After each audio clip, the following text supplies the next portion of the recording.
Ladies and gentlemen, independent Americans around the country and around the world, summer is here, and we are back with our series on Meet the Independent Candidates 2024.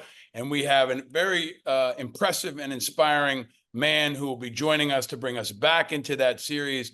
I am very proud to welcome the great and powerful Marcus Carter to Independent Americans. Welcome, sir. Thanks, Paul. Thanks for having me. And you're an Army guy, which I like. You're, I think, the first guy I've interviewed with an old Army helmet behind you. So you're already getting cool points. Yeah, I forgot about that back there. You also got... He likes to wear it around the house, so we leave it out there for him to run around the house with it on. I like it. And for folks watching on video, you can see it. You also got something behind you that I said looks kind of like a flux capacitor. It's like this neon flashing thing that I thought was some kind of super karaoke machine. Yeah, What do you got that back there? That's a high-speed gaming computer. Yeah, I spoil my kids. What can I say? Although I do love personally getting on the VR and doing the flight simulator. You can literally learn how to fly a plane with a flight simulator on that. It's really a good time. Well, you're going to be flying a different kind of plane running for Congress right now. And I'm flying by the seat of my pants right now. That's for sure. You know what? That's sometimes what you got to do. And that might be the best way to do it because you're flying off a field, right? And Yes, then sir. I think maybe that's part of what this moment is about. But I'm grateful you're here. I want to talk about your run for Congress in Florida's 4th. I want to talk about your Army background. I want to talk about a lot of things we've talked to other candidates about. But let's start with who are you? You know, where are you? And why the hell are you running for office? Well, like you said, my name is Marcus Carter. I'm running for Florida's 9th Congressional District of the U.S. House of Representatives.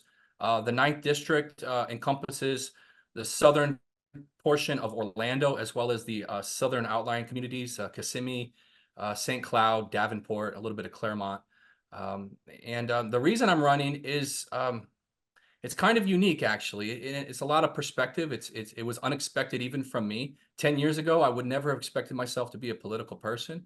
But I had a bit of a realization, and it took many years, and it took a lot of different experience to have that realization that our government's broken, and we're being led by this broken two-party system that's filled with compromised and greedy officials who don't act in the best interests of the people. Now, you know, when you see that that's the problem, you start to ask yourself, well, how did it get this way?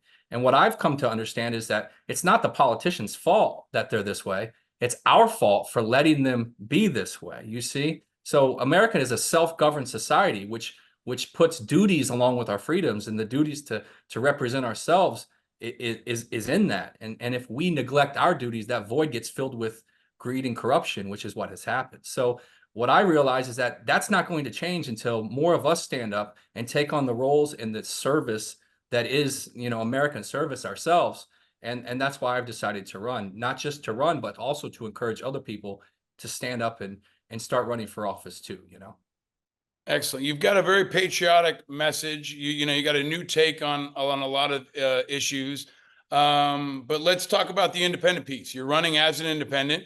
You're going to be up against a Republican and a Democrat. We'll talk about more on that in a second. I might have said 4th in the beginning, but it's 9th Congressional, Central Florida area. You're in Kissimmee right now, right? Yes, sir. Am I saying it right? Is it Kissimmee? Kissimmee. Kissimmee. I know. I always get it wrong, right? But I've spent a lot of time all over Florida. I knew I was going to get it wrong, but I got the independent part right. So talk to me, Marcus. Why are you an independent, and how do you define independent? I'm an independent because, I mean, the reason I ran as an independent, although I do have more of a conservative background and I have more conservative ideals, I don't believe the parties are working for the people. And if the parties aren't working for the people, and you're working for the people, you can't belong to the parties.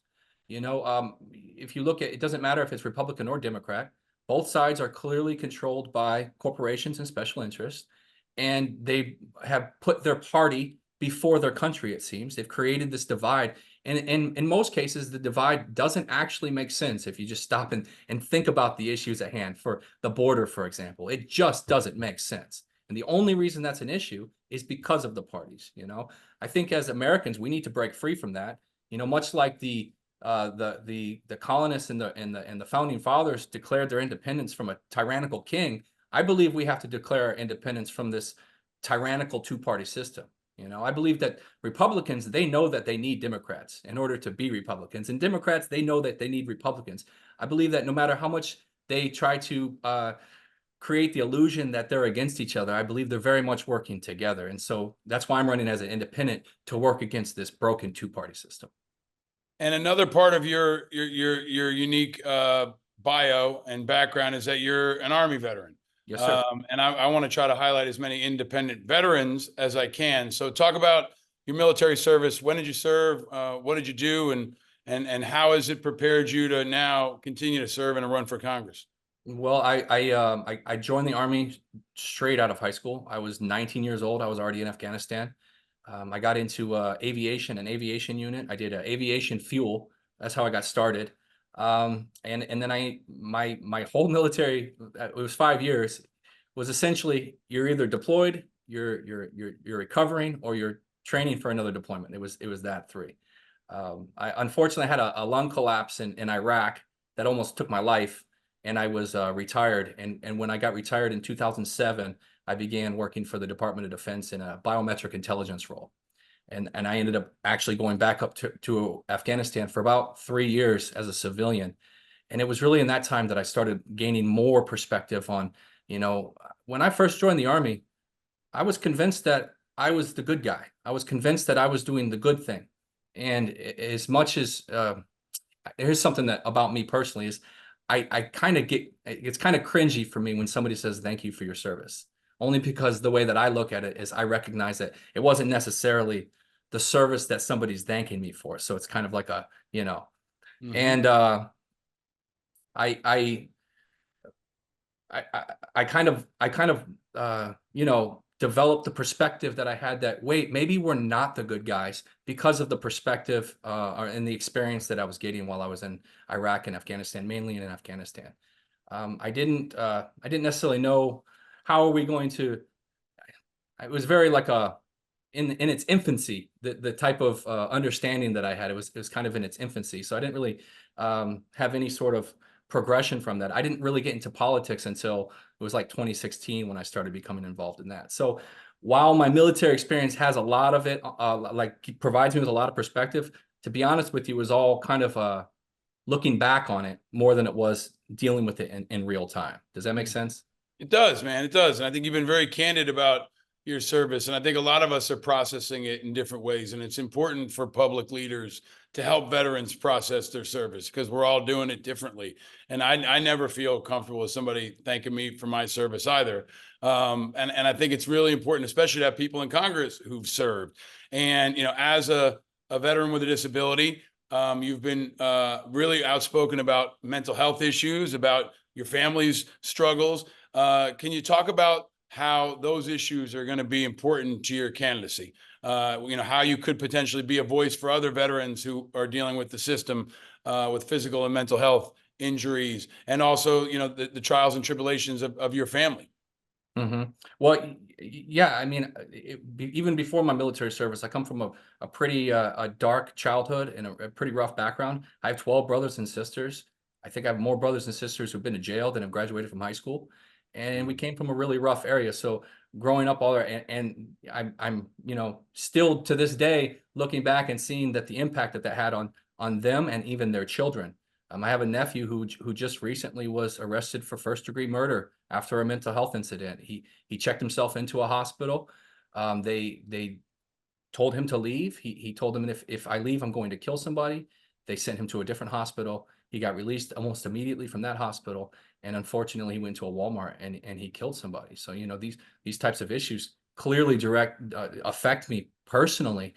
And, with the perspective I have, I did take a different route than most of my family. I got as far away as I could. And I really focused on trying to make the most of myself as I could. And, again, in real time, you don't think about these things. But now I'm able to look back on it. I'm able to see, wow, I can't just, I can't just think about these people. I can't just be from afar and say, oh, it's too bad. It's a shame, where they're at. I know that there's more than I can do to promote the ideas that are necessary to start making changes, especially with mental health. I think I go so far to say there's a mental health epidemic in America. It is something that affects every single one of us in one way, shape, or form, whether it's PTSD from me or it's what my wife had to experience waking up to me screaming in the middle of the night sometimes, that affects her, or whether it's, again, the mental health issues that my family deals with, and how that affects me personally. That everybody has a story like that. We've got to get to a point where we deal with that. And I don't believe it's just meant, PTSD. We've got childless homes, fatherless homes is a very big deal. It's a very big deal with childhood development. The divorce rate is high. The drug use is out of control. Pharmaceuticals are just throwing pills down our throats that aren't necessarily causing the problems, but maybe just masking symptoms. Video games are out of control, believe it or not. Social media is driving people a little bit cuckoo themselves. So I think that there's a full frontal assault from many different angles on our mental health. And truth be told, I don't actually have all the answers on how to stop that. I just think acknowledging it is the very first step, so that leaders and experts can get together and say, you're right, the way we have been doing things is wrong. We've got to do something different. Yep. And you're really candid, man, and you've been brave in speaking about your own personal experiences. This terrible, tragic situation with your nephew made headlines, and you've been outspoken about that. And I think you've been candid and say, hey, I don't have all the answers. I wish more people in Congress have approached it that way. But you're a fighter, man. You've survived your childhood. You survived Afghanistan. You've survived a lot of adversity. And now you're fighting for Congress. So let's talk about the race.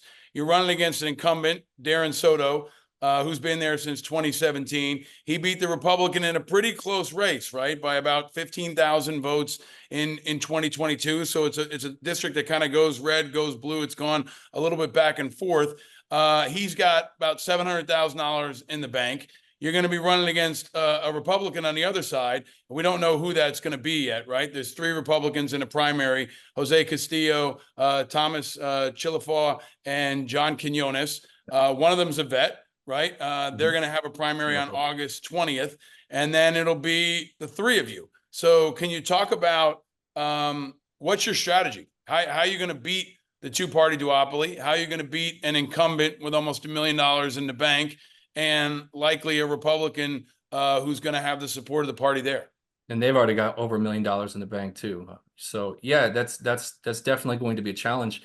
My strategy is direct engagement. I'm just reaching out directly with voters. I spend most of my days knocking on doors, engaging with voters, which it's hard work, and it's hot in Florida and it's rough, but that's the way that we're going to actually connect with people. It seems that the local media here it doesn't want to follow my campaign, which you can see it's mutually beneficial. It's beneficial to both parties and to the media to ignore me. The media gets their advertising dollars from the same people who fund the politicians. So my only avenue of success is knocking on doors and finding ways to engage directly with voters, which I'm having great success doing as well. Voters are really tired. Doesn't matter if they're Republican or Democrat. Voters are tired of this nonsense that we have in our leadership. And, like I said, I try to put myself in I try to think of my own perspective 10 years ago, or even maybe 7 years ago, when things were really broken. You could see it when Donald Trump and Hillary Clinton are debating. You're like, how did we get this to this point? So I try to relate, my own thoughts on that to where people are today. I'm not just saying I'm ahead of the game and ahead of my thinking, but kind of in a way you have to understand that most people haven't reached the full realization that, oh, wait, we can do this ourselves. And it's really that simple. We can just say, enough with that. We can do this ourselves. And once you start spreading that idea, it's really positive, and it's the energy that actually keeps me going. If I didn't have that type of feedback, I would probably give it up by now. I'm not going to lie, because it's a lonely battle. It is, but it's a noble one. And, your race is interesting because you're going to have pretty evenly matched Republican and Democrat. I mean, your district in 2004 went to Bush, in 2008 went to McCain, then in 2012 it went to Obama, in 2016 it went to Clinton, and 2020 went to Biden, but those margins got smaller. And, now you're in the race as an independent, trying to shake things up. I don't know if you'll get a chance to debate the others. It's I think a disservice to the community that you're not getting more media attention, but we'll do our best to at least offer our bit to that. But it's all seen through the prism of a national race. So I've been asking all the candidates this. I want to ask you the same. Are you going to endorse any of the candidates for president? Are you going to endorse any of the self-proclaimed independents like RFK Jr., Biden, West, or Stein? Or are you going to endorse Biden and Trump, or none of the above? What's your approach here to the question of who you're ultimately going to endorse? And if not endorse, who are you going to vote for? I haven't made up my mind yet, to be honest with you. And I've really been thinking a lot about that. I can say right now, I won't be endorsing Joe Biden. I don't believe Joe Biden will. I believe that if Joe Biden is the president, we might not have a country in 4 more years. I really, truly believe that. I mean, we're really teetering. Our Social Security is going to be defunct in 2028. So if Joe Biden is the president, based on the types of solutions he's come up with in the past, I don't see, I believe a Social Security failing might be an economic failure. It might equate to an economic failure. As far as Trump goes, they're doing a lot of things to Donald Trump to ensure he's going to get as much support as possible. And I don't believe that Donald Trump is the solution to our problem. Who is they, Marcus? When you say they are doing a lot of things to Trump, right. That proverbial they, Yeah, who's the they? I mean, right now it's a Democratic strategy. It's a Democratic prosecutor. It's a Democrat strategy, but I don't see a whole lot of pushback coming from the Republicans as well. I always like to say when Trump was president, yeah, the Democrats hate him, but the Republicans hate him even more. Those Republicans in Senate, they hated Donald Trump. They just couldn't admit it because they would lose their base.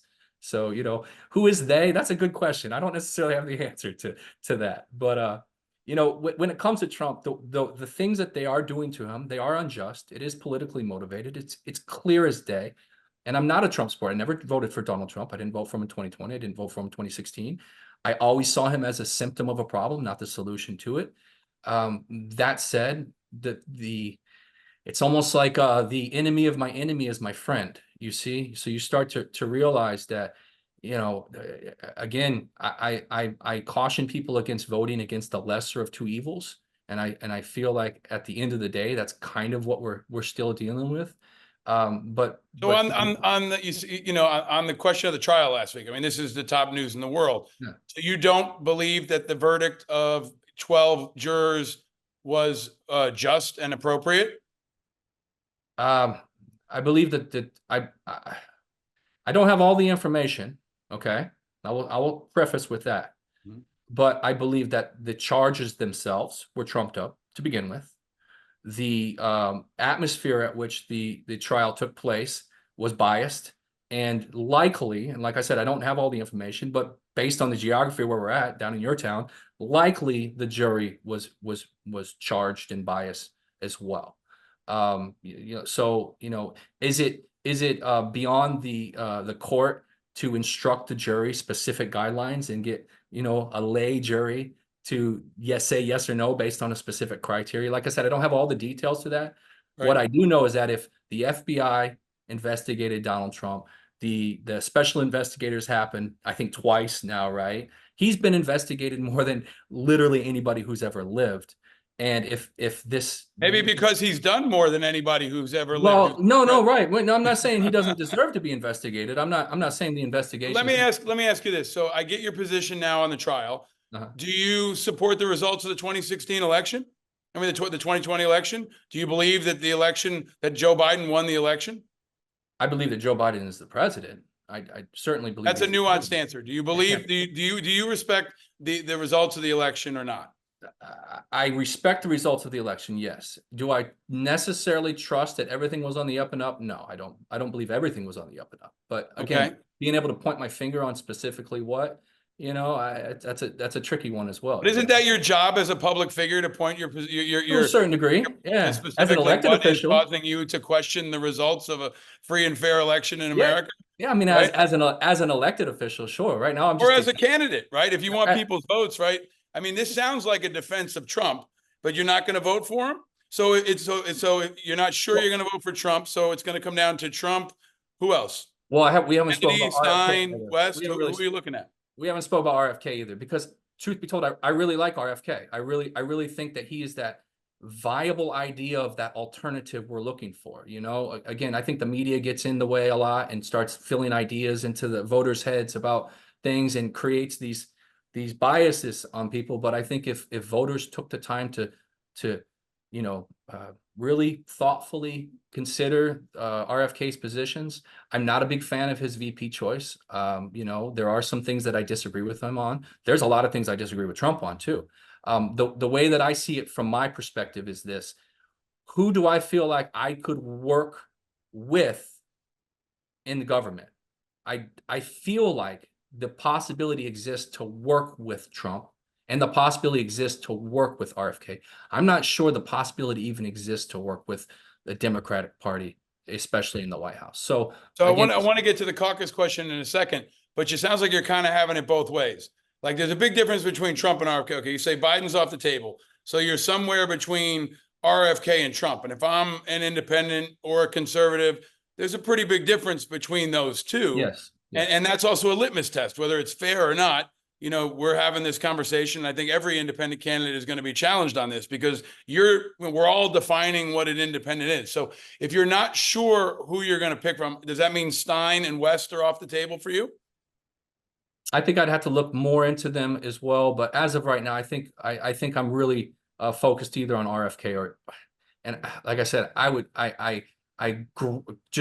it's hard to even say I would vote for Donald Trump. It really is. From 2016, I saw Donald Trump as the problem or a symptom and not the solution. So when will you decide? So if I'm an independent voter, and this is an important question to me, like I think it will be for a lot of voters and maybe for Republicans and Democrats too, right? You know, we'll see who the Republican nominee is, but when will you decide who you're going to vote for between RFK and Trump? And what will be the determining factor? What more information do you need to make your decision? Yeah, I would have liked to have made that decision, and to be honest with you, I would like to formally just support RFK. I really would. I think that we have to see where everything continues to go with Trump, and his sentencing and I feel like the more they do what they're doing to him, the more it's more of a idea of the enemy of my enemy is my friend. And you start to see, or maybe it's just an enemy. Maybe you're right. Just a bad guy. Maybe it's just an enemy of democracy who doesn't want to respect the results of the election. But let me drill down on the question that I'm asking. So if RFK calls you up right now and says, "Hey, Marcus Carter, I want your endorsement," is he going to get it? Donald Trump calls you right afterward and he says, "Hey, Marcus Carter, I want your endorsement." I don't work like that, man. I don't work like that. That's how it works. They will call. Right. But I'm saying that's not how. I don't have to endorse them just because they call me and ask me. I'm going to endorse them because my heart's telling me this is what I feel. This is what I think is right. And when that time comes, that time will come. I think there's more events to happen that could cause any of us to change our mind on a specific issue. So okay. So the bottom line here is you have not made up your mind, and you'll let us all know when you do. Oh, for sure. Do you expect to will you announce your decision publicly before the election? Absolutely. As soon as I know that I can confidently say that I will support somebody, I will. But like I said, I take this very serious. So on the spectrum, no Joe Biden, no Jill Stein, no Cornel West, either RFK or Trump, and we'll know sometime between now and November from Marcus Carter. I would like to think it's sometime by the time the Republican primary is even over as well. Okay, which is August 20th, right? August 20th. I would think hopefully by that time that would be a good time to make that. So we'll stay tuned, and I'll encourage folks to watch for that and to hear what you have to say about that. Related to that question, I've asked this of all the other candidates. If you are elected to Congress, who are you going to caucus with? It sounds like you're not going to. I don't want to put words in your mouth. Who are you going to caucus with?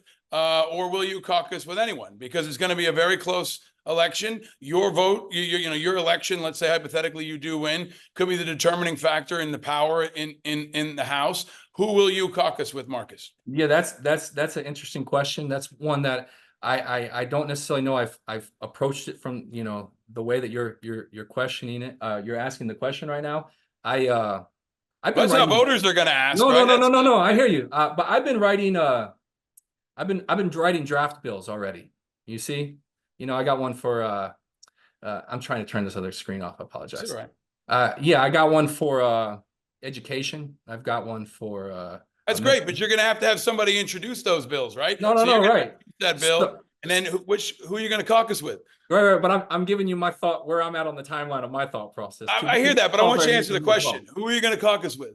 I'm not sure. Like I said, Okay. I'm working right now on drafting these bills, and I think once I kind of get that a little bit more drafted, then it becomes my responsibility to start reaching out to other people who would align with these things. I don't necessarily believe that I can, especially given my position on Republicans and Democrats, I don't believe I can form those types of, just, carte blanche alliances. I think that my goal will be to identify representatives on specific issues that align in specific things and reach out to them on. Well, on I those encourage you to work on that answer, because if I'm a Republican or a Democrat and you want my vote, I'm going to want to know if it's Republican, Democrat, or none of the above, which is an answer too, right? There could be an independent caucus. You could be the first member of it. There's a lot of ways to approach it, but I know as a voter, I would want, more clarity around that answer, because it could determine the power in the House of Representatives. Right, but I think this is part of the problem with the divisive politics we have today, is that everybody's so quick and to go to one side or the other. And that's how the House works, right? Like, you have to actually decide if you're going to caucus with one or the other, or you don't caucus with either. I mean, that's just not as it stands right now, I won't caucus with either. As it stands right now, I won't caucus with either. Now I have an answer. That's the first time you've given me an answer, though. I was just trying to give you an idea of my thought process of where I'm at. I appreciate the thought process, and I'm going to give you space for that, but I also think folks want an honest answer, especially if it's something that could determine the power of the House, right? There's going to be a vote count. You may not like that construct, but on the night of the election, it's going to say the Democrats have this many, the Republicans have this many, and if there's an independent, they're here, and the power of the House goes to, boom, and they are going to elect a Speaker of the House. So, I mean, that is the way the system works until we get enough independents in there to disrupt the balance of power. But for now, that's not just some kind of media construct. That's the political reality. I won't be caucusing with anybody of that. Okay, got it. We got an answer. Okay, so here's a question I've asked everybody else. If you don't win, which is, I don't know if is there any polling? I'd ask you that. Has there been any polling? I haven't seen any, right? None? No, I haven't seen any either. And I hope someone down in Central Florida, whether it's a news agency or somebody else, does some polling, maybe one of the universities, to see where you are. I assume you don't have any money for any internal polling at this point. Yeah, we're spending our money on other things right now. Yeah, but at some point they'll be polling, and we'll see how you do. And you'll likely be behind, right? At least in name recognition, and you don't have the parties behind you. If you don't win, what are you going to do? If November comes and goes and you've given it a good fight and you haven't won, what are your plans for the future? You said you're recruiting other folks to do the same thing. Do you have any thoughts on what plan B is for Marcus Carter? I got my 6-year-old. I have a 6-year-old. He's been on life support since birth. Before he was born, I was about to buy 10 acres of land and build a kind of a modern subdivision on it. I was going to build a self-sufficient homes with enough land that would provide the beef and poultry, vegetation. I'm big into aquaponics. I like to get fish tanks going and use recirculated water to grow vegetables, soilless with no soil. It's a lot of fun stuff. I've really been thinking about, how, especially in Florida, the way that subdivisions are set up and the traffic, the water management, there's a lot of different issues that come with these subdivisions cropping up. So I've been really thinking about how is that sustainable for the 21st century. Before he was born, I was working on this project. And when he was born, instead of moving out to the 10 acres, we ended up moving to Miami. And so I've got pulled about as far away from that as I could have gotten pulled. And if I got the opportunity to get back into to doing that, I would really, really enjoy the idea of creating a new type of subdivision. So, kind of maybe spreading out the people in the land a little bit, but also decentralizing the food supplies and such, and creating a network to where these kind of communities could rely on each other, and we would, decentralize a lot of our resources, Awesome. I hope this is the beginning of your journey and not the end. And as exciting as that plan for the land and the hydroponics sounds, I think you have an opportunity to make a real impact on the political landscape. And I also want to share with folks that, you shared this before we started.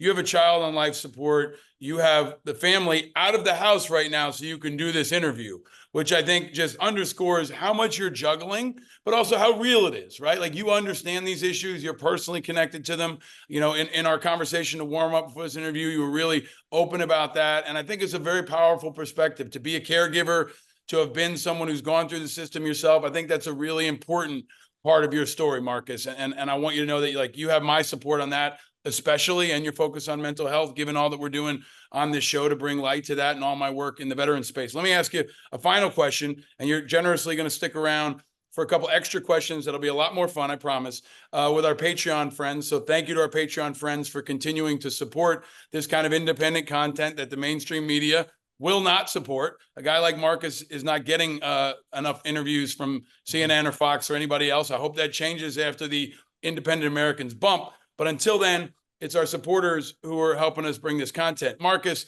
final opportunity for you. For folks who are independent Americans in Florida or nationwide, I'll give you the floor for 30 seconds or a minute. Why should independents and anyone else vote for Marcus Carter? Well, the truth is, in my district, independents actually make up 40% of voters, like they do nationwide. It's kind of interesting. We don't have independent candidates on the ballot more. But I'm not a politician. I've never been a politician. I speak from the heart. I'm doing this because of a unique perspective that I didn't expect or even plan for. But I do understand that something needs to change in our government. I'm willing to be a leader in that voice of change. I've served my country before. I know I can serve my country now, and I can do it without carrying a weapon. I can do it with my voice. I can do it from speaking from the heart. I care in a way that I've realized a lot of people unfortunately don't. But again, that doesn't stop me from doing what I need to do. So I'm here to offer myself in service to others. It's really that simple. And I think that these are the duties of freedom. These are the actual duties of freedom. And I really hope that what I do encourages other people, not just in my district, but across the country, to run for office. There's 500,000 elected offices in America, maybe like 562,000 or something. Depends on what you're counting, HOAs and whatnot.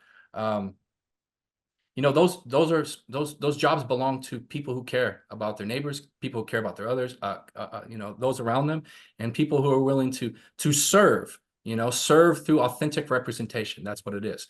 A long time ago, we've lost that. Before I was born, before you were born, I believe that the American people slowly but surely lost that idea, and we've allowed some other thing to take that place. And we just need to replace it. We need to stand up and declare independence from it. And take our country back. This is the only way to do it. So that's why I'm doing it. And hopefully it can grow into others taking on that challenge, taking that stand, and us actually getting our country back. Excellent. Thank you, Marcus. Folks, you can find out more about Marcus's campaign linked in the show notes. Check out his campaign website. We will find out if RFK and Trump or anybody else give him a call in the next couple of hours. We'll let you know. But in the meantime, you're really a positive voice. You're a great role model as somebody who's really navigated tremendous adversity. And I can tell you're a great dad, which is also a really important part of this. And I hope more public leaders will talk about parenthood and talk about family issues, because that's a real issue that I don't think gets enough attention from our candidates. So, Marcus, thank you for joining us. We wish you all the best. Folks will be rooting for you. And until next time, stay vigilant, my friend. Thanks, Paul.